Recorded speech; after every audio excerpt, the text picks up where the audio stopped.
All right, let's try this again. Everything we were supposed to talk about on Monday night, we're going to try and talk about now, maybe without an interruption this time, from a groundbreaking trade. So we got the end of spring training, recap of the last couple of games, Roberto Campos. We got some roster spot drama going on. Tigers odds is how we'll end the show. Betting odds through betonline.net. Full show today, hopefully not interrupted on Locked On Tigers. You are Locked On Tigers, your daily Detroit Tigers podcast. Part of the Locked On Podcast Network, your team every day.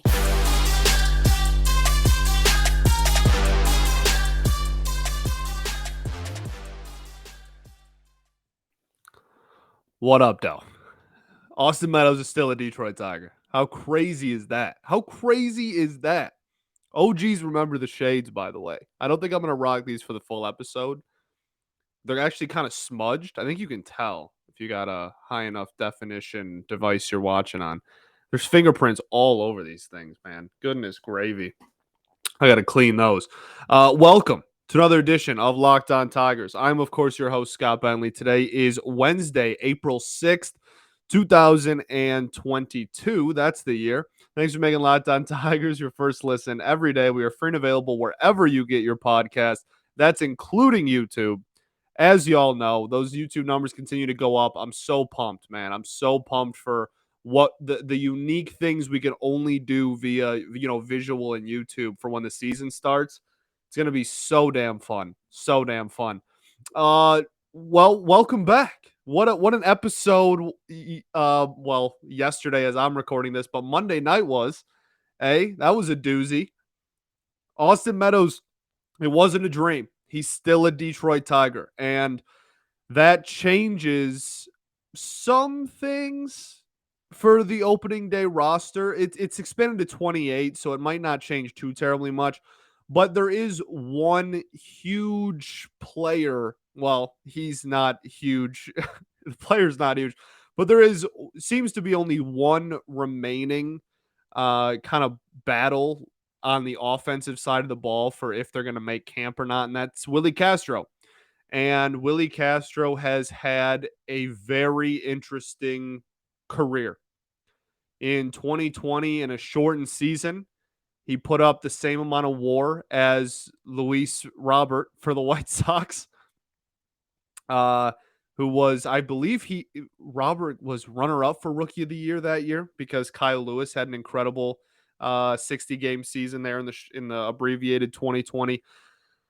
But he matched his production. He had like an OPS of over 900. His BABIP was like the highest you've ever seen in your life. His BABIP was literally pushing 500. It's like, seriously, go look on Fangraphs right now. I'll wait for you. Like, it is remarkable how high his BABIP was. And again, it wasn't a real season. Like any other year, that sample size would have just been looked at like, oh, okay, you only played in 40 games, 30 games. Like, we're going to erase that. But that was, half, 3/4 of a season in 2020.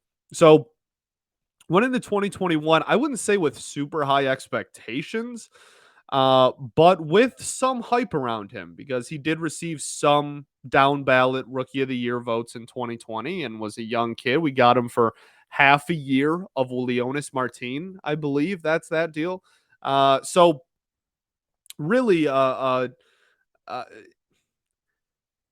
don't know, man. Like, I've never been a huge believer in him offensively and especially not defensively. He has been a Ryan Gosling and Remember the Titans level of a liability defensively his entire major league career. Like, it is no matter where you put him. He was atrocious at short, not very good at second. They tried to hide him in the corner outfield. That didn't work out too terribly well.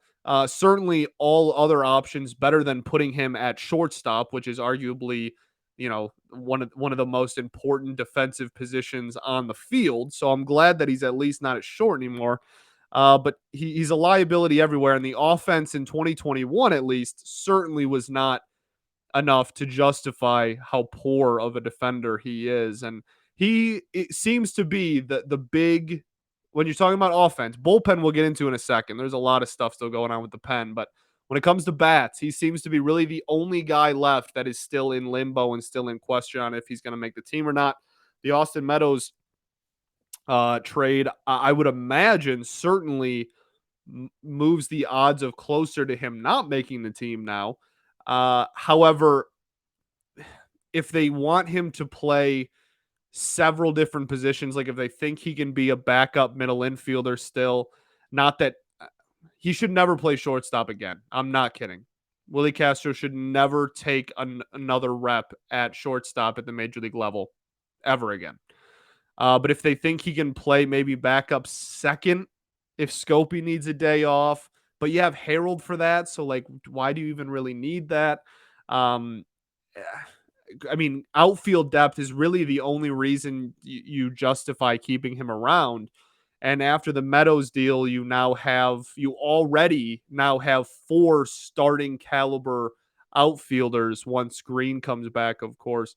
So, and he's not, so fair enough, I guess. But what? Victor Reyes, Austin Meadows, Robbie Grossman. Who am I forgetting? This is so embarrassing. Who am I forgetting? Akil Badu, Robbie Grossman, Austin Meadows, Victor Reyes. Eric Haas, though, has gotten some reps in corner outfield, right? I mean, like, unless you think that Willy Castro can be a center fielder, if you only think he can be a corner outfielder, there's no point in having him on this team. Because we have Eric Haas and now we have Meadows and such. We don't need any more people who can play corner outfield. All of our outfielders are actually corner outfield. The problem is we don't have a center fielder. Everybody who can play outfield on this team is a corner outfielder. So if we need Willie because he can provide corner outfield depth, that's null. But the only justification would be if you think he can play center field, which I don't know what would lead anyone to believe based on his major league career at every single different position he has played defensively. What if you're taking his MLB career as on audition tape for him playing good defensive center field, you're going to be looking for a while at that tape, and you're not going to find a whole lot. So I'm leaning no right now. I'm leaning no. On Wednesday, April 6th, I'm leaning Willy Castro not going to make the team out of camp. Will he play at the major league level this year? Absolutely, he will. But making the team out of camp, I'm feeling like no. I think they're probably just going to rock Victor Reyes, Akil Badu tandem in center until Riley Green comes back. Who knows? Maybe even Meadows gets a game or two here and there sprinkled out there. But Meadows not a very good defender as is in the corners really, so I don't really need to see him in center either. So all that being said, Willie remains one of the only true debates on is he going to make the team or not as we head into opening day here on Friday. The bullpen, on the other hand, is pandemonium. It's mayhem. There's a lot of different things that could still happen. We have dudes like Alex Lang and Jason Foley who got playing time last year, have shown flashes of being really effective, but are still young and have command issues. So we got a handful of guys that fit that bill. And obviously not all of them are going to make the team, but some of them sure as hell are. So that the bullpen continue, and there's no more games left. Wednesday's game, spring training game, got canceled because the Orioles and Tigers both wanted to send all of their starters up to Detroit and Baltimore, respectively. And they were like, we don't even have enough people to play a game. We don't have enough pitchers, specifically, I think was the report, to play a game. So spring training's over. Dunzo.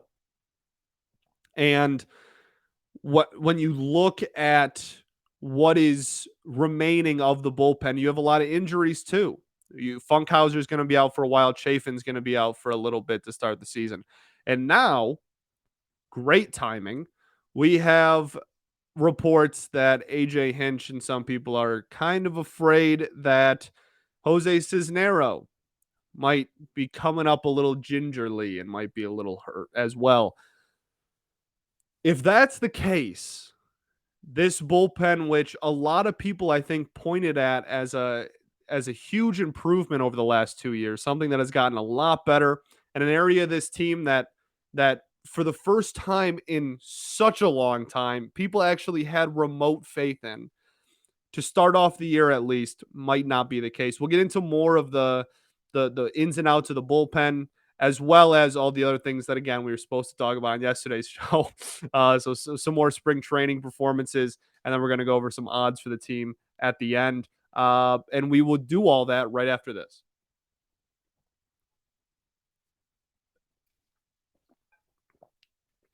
All right, everybody. We are back for segment 2 here at Locked On Tigers. Thanks for making Locked On Tigers your first listen every day. Be sure to check out Locked On MLB Prospects. Host Lindsey Crosby is a prospect encyclopedia, and he's going deep on MLB stars of tomorrow. It's free and available wherever you get your podcasts, including YouTube, just like us. Okay, so what is left to talk about? What's what's left to talk about? With the bullpen, we've already kind of gone over most of what's remaining there. Like I said, the biggest thing is just going to be the depth, right? You're still going to have your Soto and Fulmer there at the top, but I mean those next three guys, right? Three of your top five relievers are probably going to start off the season on the IL, and even if Cisneros healthy, that's still 2 of 5.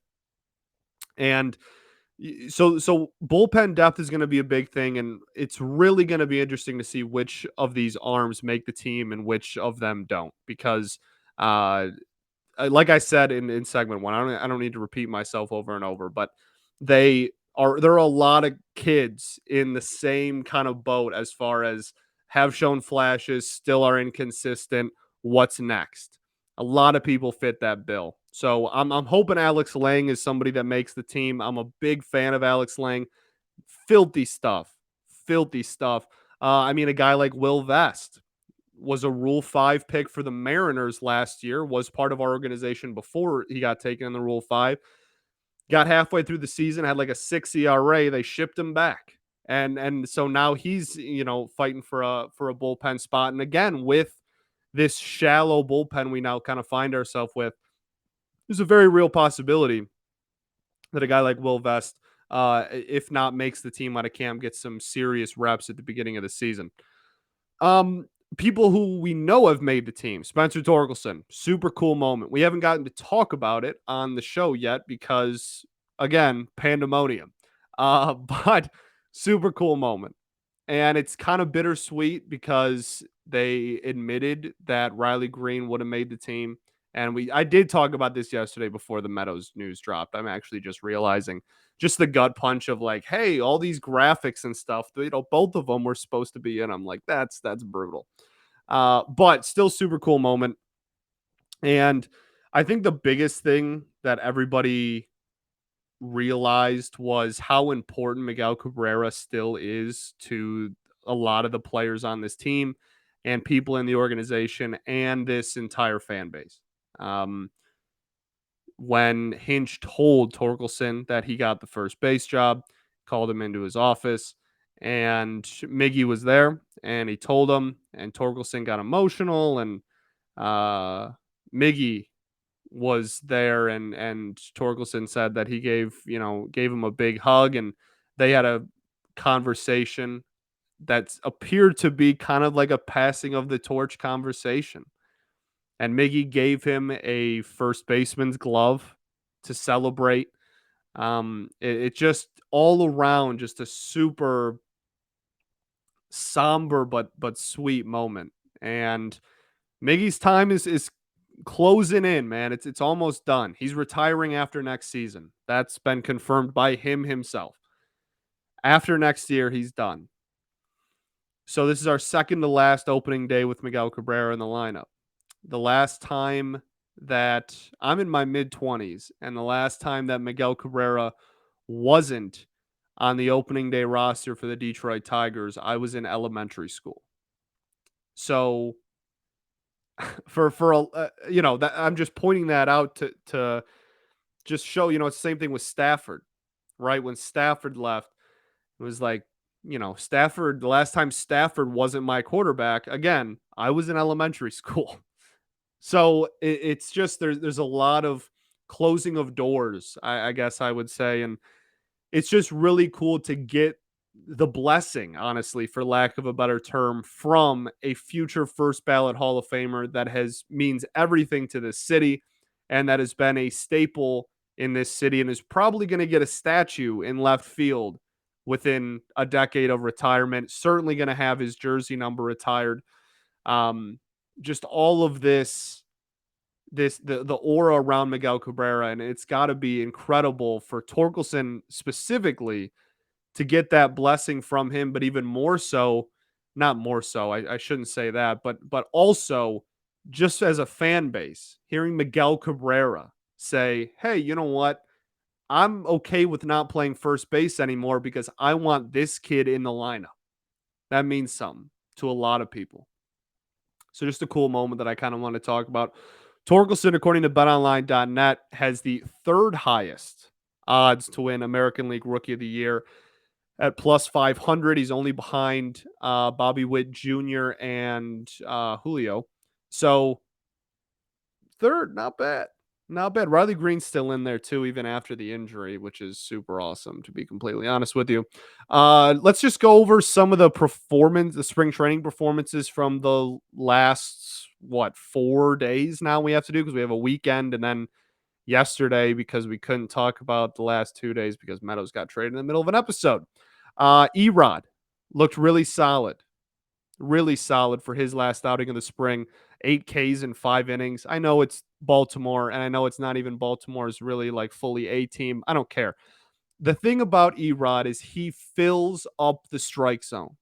Erod fills up the strike zone, and he's not going to get cheated out there. He's not going to lose a game himself. He's not going to walk a ton of people and put everybody on base. He has been pounding the strike zone all spring, and it's awesome to see. And the people are going to knock him around every once in a while because he is going to fill the zone, but I would much rather that than somebody who's, walking the runners in and such. So, make the hitter beat you. He's going to challenge people. He fears no one. And that's awesome to have at the top for rotation. Gregory Soto, really solid weekend, I think. Looked really good. Got his velocity back up to 100 at one point. Had been sitting 98 all camp. Got it up to 100 just in time for opening day. Beauty. I'll take it. Gregory Soto, as you all know, that's the dog. That's my man. I love Gregory Soto. Few people I adore more on this planet. So I can't wait to see what kind of season he can have. He's going to be the high leverage guy going into the season. Going into opening day, he is the closer. He's not closer. Hinch has specified closer does not mean ninth inning specifically. It means highest leverage. So he said, Gregory Soto is my closer, but my closer might pitch the sixth. Awesome. AJ Hinch knows ball. There you go. Shocker, I know. But that is how you should use your best reliever. It shouldn't just be a strict 9 inning thing. It should be whatever the hardest part of the lineup is or highest pressure situation. That should be when you use your best reliever, obviously, right? Most of the time it's going to be in the ninth, but sometimes it's not. I think the biggest thing to come out of the last 4 or 5 days of spring has been Akil Baddoo hitting lefties. Probably one of the biggest stories, honestly, of the entire spring has been Akil Baddoo's ability to hit left-handed pitching. It's been really solid in the spring and with power. Couple of home runs, 4 homers on the spring. I believe 2 of them are off lefties, 2 of them are off righties. It's awesome. It's awesome. And, you got to take spring training with somewhat of a grain of salt. We can't just say, oh, well, he can hit lefties now. We got to see it in action. But really good sign. Better this than the alternative going into opening day, right? But the most fascinating thing to me is Hinch's comments about it. AJ Hinch essentially said that Baddoo is not going to be in a strict platoon situation, and he is going to be able to get opportunities against lefties this year, which is awesome. Big fan. Huge fan. Let the kid eat. Let's see what he got. You know what I mean? And he specified in what maybe specific situations that would occur in, right? So, if a righty's starting, it pretty much just sounds like Badu's playing. That's just going to be as simple as that, assuming health. But if a lefty starts and the opponent's high leverage relievers are righties, Akil Badu is going to start that game. He's going to get an opportunity the first couple of ABs to go against the lefty in their starter. And then once they knock that starter out of the game and they go to the bullpen, and if their bullpen, their eighth and ninth inning guys, their two best relievers, their two biggest high leverage relievers are righties, then Badu's obviously going to stay in the game. So he's going to look specifically at those types of situations to get Badu playing time against lefties and still put him in situations where he can, if he struggles early against a lefty, he can make up for it and still be productive in the game. Really fascinating stuff to go into the mind of somebody who is as intelligent as AJ Hinch. But that was one of a few. That was kind of the situation he highlighted the most it was a mid-game interview actually. But that was one of the situations that he highlighted the most about, like, hey, if this specific scenario happens, Badu's starting against lefties. Super cool to see. Only other thing, really, I mean, Scooby continues to strike a lot of people out, but give up a lot of hard contact.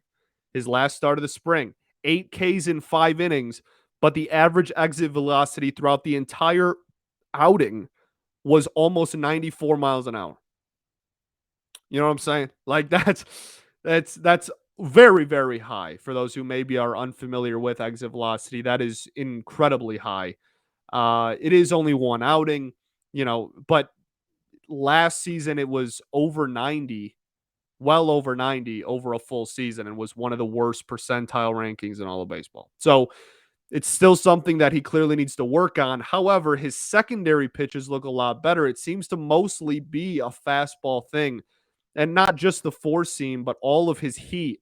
Whether it's a two seam or something with a little bit of sink on it, whatever, it all breaks to, and we've had this conversation on the show before, so we don't have to get hung up on it, but it all breaks into the barrel of the bat. And it's just seems to be a reoccurring thing that he can develop out of. And I still think Scuba will be a fantastic pitcher for the Detroit Tigers for a long time.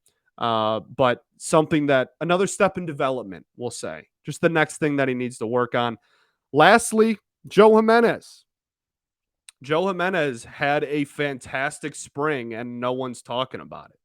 Not only are his numbers great, but the peripherals are fantastic. The velocity is back up to like 96, 97. Like where has this Joe Jimenez been? Maybe it's the blonde hair. He dyed his hair, bleached his hair, whatever he did to his hair. It's a different color now. Maybe that's something to do with that. But seriously, he had a fantastic spring. The movement on his secondary, I thought, was really good. The command of his fastball was really good. The command of the secondary, I think, still could have used a little bit of work, specifically his slider. I think he was missing glove side on the slider a little bit too often, if I'm remembering right, in a couple of the outings. But for the most part, blown away by how good Joe Jimenez looked. Very, very impressed. And I think I just realized I said glove side. I guess you could still technically be glove side, but I just watched the Red Wings game and I was thinking of a goalie, not a catcher. Um, missing arm side. Yeah, we'll go with that. Anyway, you get the point. All in all, very impressed by Joe Jimenez's spring, though. And if he's making the team, guaranteed now, all but guaranteed, especially with you add his spring plus the depth issues that we talked about earlier, definitely making the team. If this is how he can perform, I'm not expecting a 0 ERA throughout the regular season, obviously, but if this is the type of stuff that he's going to have in the regular season and this type of command, especially, like I said, with his fastball command was brilliant for most of the spring. We could be looking at another guy potentially being added to this already pretty solid bullpen. Everybody needs to get healthy and all that, but Joe Jimenez stepping up would be huge for the beginning of the season. Huge. We've already talked about the issues with the depth. It would be huge. So important that somebody else in his bullpen can step up in the absence of those guys. Why not Joe Jimenez? Had a fantastic spring. All right, we're going to get into the some odds from betonline.net involving the Detroit Tigers players, team overall, whatever. But first, I got to tell y'all about Built Bar, the Puffs.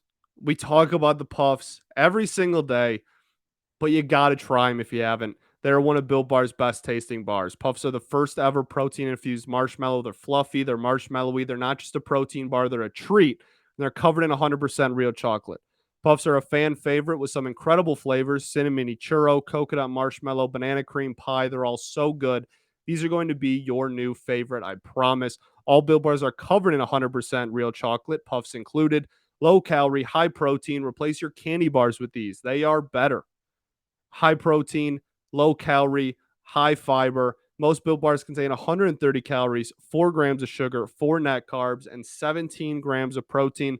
Candy bars usually have about 240 calories, 30 grams of sugar, and dozens of net carbs. Mint brownie, coconut almond, and new for this month, white chocolate cookies and cream. They are all delicious, and new flavors are coming out all the time. They think a flavor might be good, they'll make it. It will be delicious and it will be good for you. At Built Bar, all they care about is the taste. They make it taste delicious first, and then they figure out how to make it healthy. And I don't know how, but they pull it off every single time. So go to built.com right now. Use promo code LOCK15 for 15% off of your order. That's promo code LOCK15 for 15% off at built.com.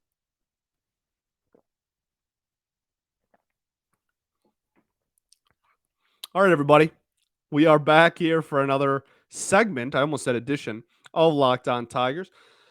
Let's go over some player, well, team odds. Detroit Tigers odds, mostly team, but a couple of player ones sprinkled in there for this season. We went over a couple of them, I want to say last week, maybe even 2 weeks ago when they first dropped, but now some more have been added in. They've been adjusted a little bit, and there's some interesting conversations in here, I think. First off, right off the bat, Tigers win total over under is 78.5 wins. These are all via betonline.net, by the way. 78.5 wins. So last year, Detroit Tigers won 77 games. They added Javier Baez, Eduardo Rodriguez, Spencer Torkelson, Austin Meadows, Tucker Barnhart, and eventually Riley Green. They added potentially 6 impact players. I know how to count. My other hand is not up. 6 impact players. And betonline.net, the Vegas numbers, a 1.5 improvement is where the over-under is sent. I'll take the over, I think I'm pretty comfortable in taking the over at this point. Seems like a lot of additions to only improve a win. You know what I'm saying? I think I'm pretty confident in the over. World Series, they are plus 5,000. That puts them at the 17th best odds to win the World Series. I'm not going to get, my hair in a bunch over, 17th best. Like, sure, whatever. I think we should probably be a little bit higher, but I'm not going to complain over the difference between like the 17th best odds to win the World Series and what? The 14th best odds to win the World Series, whatever. AL Central plus 800 puts us third. The Twins have the second best odds. I think they're at around 500 last time I looked. And the Chicago White Sox are minus money. Heavy favorites to win the division, not even really close. Assumed for the White Sox thing, I would like to see our odds be a little bit closer to Minnesota's. I don't think Minnesota's like that. I don't think Minnesota's better than us, period. Nonetheless, that much better than us. I think that's kind of whack, but they got a lot of the big names this offseason. So I understand it from a betting website perspective. The pennant, we have plus 2,800. That is the 10th best odds in the American League. those doing math at home, that puts us at the 5th worst odds in the American League. I think we should again be a little higher, but I wouldn't expect more than, ninth, maybe eighth. The Blue Jays have the highest odds to win the American League pennant, and no surprise to really anybody, or at least shouldn't be a surprise to anybody. So those are your team odds going in. I think they're all just slightly disrespectful. I don't think any of them are egregious. I don't. I wouldn't have us like in the top 10 odds to win the World Series. I would have the AL Central. I would go from third to second. In the win total, I would have, maybe right at 500. I don't think any of them are egregious, but I do think that they're all a little bit disrespectful. Player odds. We'll end the show on this. Javi Baez MVP is the highest odds of any Tiger to win the most valuable player of the year award. He's at plus 10,000, which is the 4th lowest odds of all the people they listed. I think they listed about 25 different players. Javi, the 4th lowest odds of people listed. Jamer Candelario. If I would have told you to guess, hey, guess who the player with the second highest odds, the second best odds to win the MVP on the Tigers were. Not sure how many people would have gone with Jamer at 2, but he is, according to betonline.net, at 2. He has plus 15,000, not 100, plus 15,000 odds to win the award. Those are the second lowest of everybody they listed. American League Cy Young, Casey Mize plus 4,000, pretty middle of the pack, honestly, which is awesome of all the people they listed. And Scooble at plus 5,000 of what, 5-6 names lower than him, I want to say. Scooby kind of surprises me that he's that high. And Casey Mize, Cy Mize, baby, why not? And the last but not least, Riley Green, still at the 7th best odds to win AL Rookie of the Year at plus 1,400, even after the injury. I think he was at plus 800, and then the injury initially happened. He was plus 1,000, and now he's supposed to be out, confirmed 6 day, and everybody knows it's a broken foot. Now he's at plus 1,400. But still in the top 7 is not bad, knowing that he's going to miss probably the first 2 months of the year. Okay. I think that's everything. I think that's all we got. We had a lot to go over because we didn't get to talk about any of that on Monday. And that today's show was supposed to be Monday's show. That was everything I wanted to cover on Monday. We covered today instead. Tomorrow. What's tomorrow? Thursday. We'll go over if a roster's announced, that will be the pressing issue. We're going to talk about some lineups, some potential lineups. I think that'll probably be most of the show tomorrow, is going through different lineup combinations and such. And we can have a more level head about Austin Meadows. I keep wanting to say Parker Meadows so bad, just because I'm so used to talking about a Tiger with the last name of Meadows is Parker. Austin Meadows. We can have a much more level-headed reaction. That being said, I still stand by most of what I said. Potential of this outfield through the roof. Austin, he's not going to be a everyday center fielder or anything, but he certainly helps this outfield till Riley comes back and after Riley comes back. 3 years of control. Austin Meadows is a Detroit Tiger. I still can't believe it. I'm so pumped for opening day. I will be there. You should be there too. Everybody should be there. It's going to be an event, an absolute event. If you see me, say hi. I think that's it. Peace and love. Going to therapy's dope. I'll catch you all tomorrow, baby. Go Tigers.